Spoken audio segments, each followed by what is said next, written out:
This is video number 3, not 6, but 3. Okay, topic for this video: how to pass hard classes. Okay, everybody knows everybody knows those hard classes that all pre-meds talk about, and they go into it and they're scared. They're literally shaking in their boots. They're like, man, if I don't get a B or if I don't get an A in this class, I'm not going to be able to apply to these programs that I want. I'm going to live in a life of poverty. And like, they just take it to, they go off the deep end. But I mean, in a small sense, they are correct. In the sense of, I mean, you want to get, like, you have to show these people, these schools, uh, that you can handle the academic rigor of their program. You have to.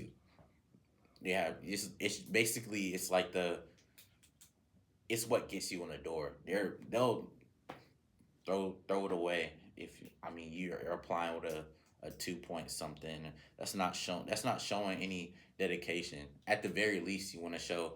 Everybody says that you want to show um, a climb in that GPA. If you don't, I mean, and most people in those situations, you're gonna want to do a post bac or a master's degree, uh, biomolecular sciences and stuff. I'm even looking at that stuff too. I have a decent uh a decent GPA for the schools I'm applying to, but it can always it all that stuff, it can only help you. It can only help you. Those programs, they're very useful. They show that you're dedicated. A lot of people, a lot of people, they stop. They just like, and that's with anything in life. And you will never fail if you don't stop. But as soon as you stop because you hit a barrier, a little barrier or something, you're not gonna you're not gonna succeed or do anything worthwhile in life. And if you're pursuing any field in medicine, you have to have grit, and you got to want it. You got to want it. There's gonna be times where, like, stuff is just gonna happen. Like, you might get a professor who, you know, they don't care. You're gonna get a C no matter what. They don't give out A's. Uh, yeah, I mean, you're gonna see it all. But it's just about bouncing back. Keep going. Keep pushing forward, and trying to do your best, and really showing a passion for what you say out of your mouth that you want to do. Um, so, on the topic of trying to pass hard classes, trying to get A's and B's, rather, we don't want C's. We don't do C's over here. We try our hardest not to do C's. If we have to do a C, if we got to do a C, hey, I'll take it. I'll take it. But we try our hardest over here. In Pre-Med Struggles on this channel, we do A's and B's. We do A's and B's, okay? So if you wanna pass, without further ado, if you wanna pass hard classes, you gotta know how to study. If you don't know how to study, you're not gonna do well. You're gonna fail. You're gonna fail because this isn't high school.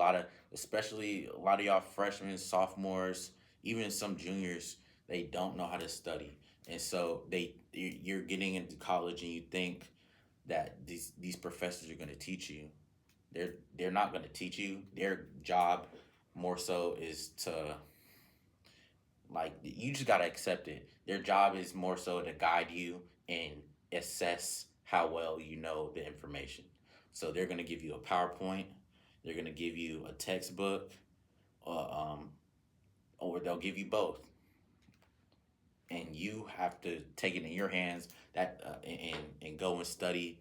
For you have to Time management is a big important thing. If you're not time managing your day well, if you're not planning out your day, your week, your month, If you don't have that tentative syllabus printed out with all the exams, when they'll be, when the quizzes are, if you don't have that printed out and you're not looking at that on a weekly basis at the very least, you are setting yourself up for failure. This pre-med space, biology, chemistry, biochemistry, all those majors, it's all about like, you got to be on top of it. You got to. You don't have time to waste. You don't have time to waste. And it's not to scare you or anyone. It's just a fact of the matter. It's just a fact. If you're not, if you can't time manage, if you can't figure out how to, you know, because I'm a student athlete as well, so I really got to time in. I'm sometimes right now it's 11:41 p.m. and I mean I've been doing this for 4 years. I stay up till one on any night, just knocking out homework. It is what, and then I wake up at 6 a.m. to do weights or or do weights in the afternoon, and then I do practice in the afternoons as well. And I'm doing class. It's, you have to time manage. You got to figure out what works for you. You have to figure out what schedule you have, what extracurriculars that you are doing, trying to do, and you got to figure out that schedule. And you need to build in set times where you study. If you're not building in those set times where you're studying, fail. Just write a F, write a, just write, I'm taking this class again next semester. Right on your forehead, bro. Just come on, lock in. But um, I will I will be putting in some study methods, study techniques that I do personally, and that I see a lot of other successful pre med students doing. Um, it's really, really a big thing. Studying, how to study, when to study, not procrastinating. I know, to me, you're not high school. You can't do that where you, the night before, you just open up a few notes in your, and then, oh, you're good. Just don't work like that. These professors, they they give, especially in the especially as you get up in the difficulty of the class, you don't get multiple choice. It's all short answer. It's short answer, free response, matching stuff. Sometimes it once you're passed by a 101, by a 102, it's all on. It's, you got to really know it, and it takes skills of not just memorizing, root memorizing. That's the other thing. If you're just trying to root memorize stuff, and you don't have the mastery of it to be able to apply that knowledge, you're also not going to do well. You'll probably, those people, that's where you'll start sitting. You'll sit at like the C, maybe the B, low B range, right there, because you can't take knowledge and apply it to the exam or to the questions that they're asking you.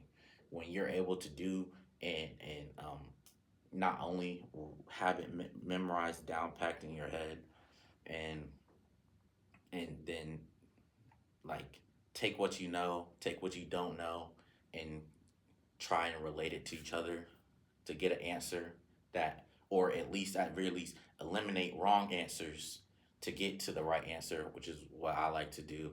When I don't know the answer, I'll just eliminate the wrong ones, and then you can, more, 9 times out of 10 you can get it down, especially on a multiple choice question. You can get it down to a 50% chance, and if you have to guess on it, guess. But you can get it. You can, 9 times out of 10. But for those classes with biochemistry, or I'm taking biochemistry right now, but like the organic chemistries and even physics and stuff like that, those classes, you have to, there are different study techniques that you got to do. It's, you can't study the same way for each class. If you try and do that, you're gonna fail, because one class might, for organic chemistry, I say it's more about memorization than general chemistry. I would say is more about rules.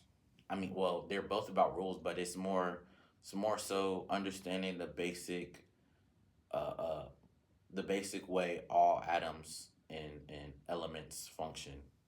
You know, in general chemistry, organic chemistry. It's a lot of nomenclature.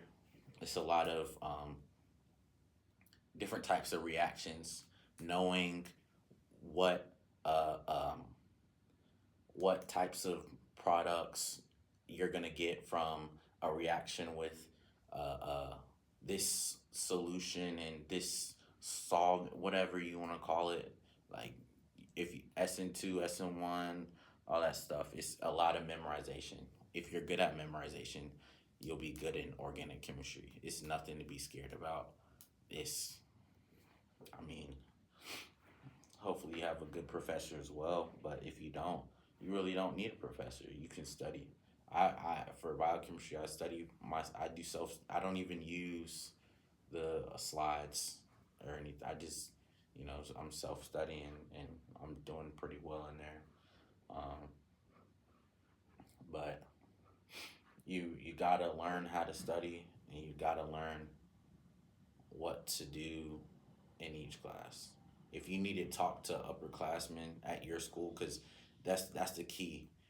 People who've already taken that class at your school is the key to how you are going to study and how you need to go about the class, or even if you need to drop it, because that's an option too. Protect that GPA. Protect it. Protect it. Protect it. But yeah, I got a lot of resources that are coming out. It's gonna be a big old page of just straight resources and tips and tools to help you study, help you write personal statements, help you write resumes, get all your extracurriculars down, finding direct patient care experiences that you don't have to to pay to get a license to go and do so. Um, I paid. It was a lot of money. Um, that was my route, but I through experience and through knowledge from other people and other sources, you don't have to do that. I would have loved to not pay $3,000 for a license, um, but it's gonna help me in the long run because I'm taking a gap year and that's what that's it's gonna help me put some money in my pocket, prepare for when I am in school and I won't have to use my loan to buy groceries every 2 weeks. So lifesaver. Um, I'm gonna I'm gonna writing. Get back to writing this personal statement, and you guys have a great day.